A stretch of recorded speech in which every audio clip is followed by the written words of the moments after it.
You did not blow up because the market was unfair. You did not blow up because of bad luck. You did not blow up because your strategy failed.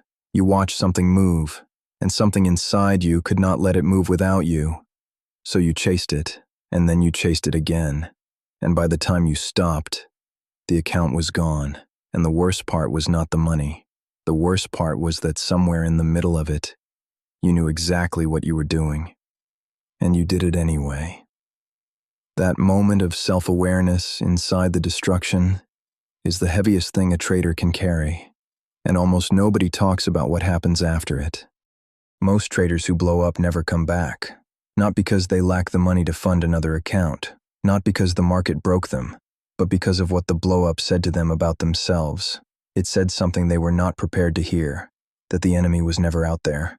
It was never the market, never the broker, never the news event, or the bad fill, or the unlucky timing. The enemy was the version of themselves that saw a trade moving and could not exercise the one thing that would have saved them, restraint. And sitting with that realization is not something most people can do. So they walk away instead, and they tell themselves they are done with trading. But the ones who come back, the ones who sit down at that desk again after everything, they came back with something the others did not have. Here is what actually happens psychologically in the moments before an account blows up. It almost never happens in one trade. It happens in a sequence. First trade, you see something moving, fast, hard, in one direction, and the voice in your head says, "Get in, right now," before it goes further. So you get in, late, chasing. It reverses, you are down. Second trade, now you need to make it back. The FOMO that got you into the first trade has transformed into something else. Desperation dressed up as conviction.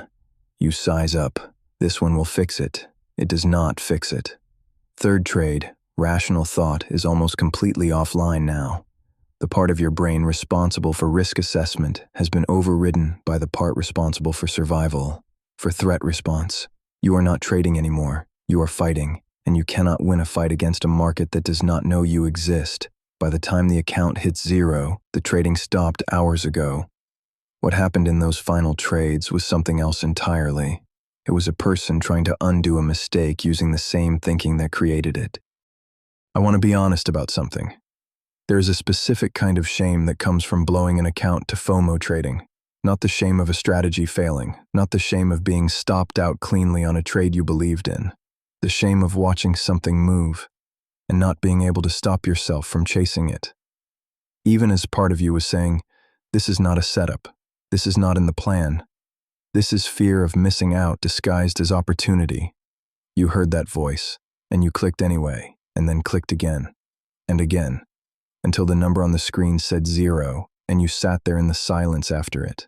Not angry at the market, angry at yourself, because you cannot blame the market for this one. You cannot blame the broker or the spread or the timing. This one is yours, and carrying something that is entirely yours with no one else to point at is a specific kind of weight that changes people. Either it breaks them, or it builds them into something the previous version of themselves could not have become.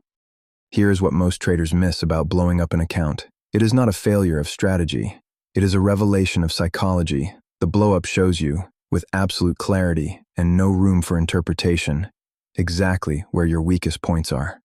For FOMO traders, the blow-up reveals one specific truth, that somewhere underneath the strategy and the rules and the system, there is a part of you that cannot tolerate being left behind, cannot tolerate watching opportunity pass without being part of it, cannot sit in the discomfort of missing a move. That intolerance, that specific psychological wound, will express itself in every account you ever open, until you look at it directly, not around it, not through better risk management or tighter rules or a different strategy, directly at it. Why does missing a move feel so unbearable? What does it mean to you when the market moves without you? The answer to that question is worth more than any technical analysis you will ever study. The traders who come back stronger after a blow-up share one thing in common. They do not treat the blow-up as a mistake to move past. They treat it as information to move through. There is a fundamental difference between those two approaches. Moving past something means putting distance between yourself and it as quickly as possible. New account, new strategy, new broker, fresh start. Moving through something means sitting with it long enough to understand it completely. What happened, when it started, what the first decision was that set everything else in motion, what you were feeling in that moment, what need the FOMO was actually serving. The traders who move past their blow-ups blow up again. Maybe not immediately, maybe not in the same way, but the psychology that created the first blow-up does not disappear because the account number resets. It waits, and eventually, when the conditions are right and the pressure is high and something is moving fast in one direction, it surfaces again. The traders who move through their blow-ups are different on the other side, not because they became more disciplined overnight, but because they finally understood what they were actually dealing with. So what does coming back actually look like? Not the romanticized version, not the comeback story where the trader rises from the ashes with renewed purpose and a better system. The real version is sitting down at a new account with a fraction of what you lost and feeling afraid, not of the market, of yourself. Because now you know what you are capable of. You have seen it. You sat in the silence after it. And that self-knowledge, as uncomfortable as it is actually the most valuable thing you took from the blow-up. The fear of yourself is not weakness.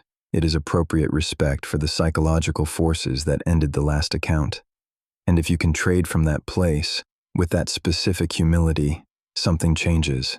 Position sizes that feel almost insultingly small. Rules that feel almost suffocatingly rigid. Not because you became a different person, but because you finally started taking the person you actually are seriously. The account that blew up is not the end of your story, but it is the end of a version of you. The version that thought FOMO was manageable, that the rules were flexible, that this time would be different because the move was real and the opportunity was there, and you could feel it. That version of you is gone now, and what comes next depends entirely on one thing: whether you are willing to sit with what the blow-up showed you about yourself long enough to actually change it. Not the strategy, not the system.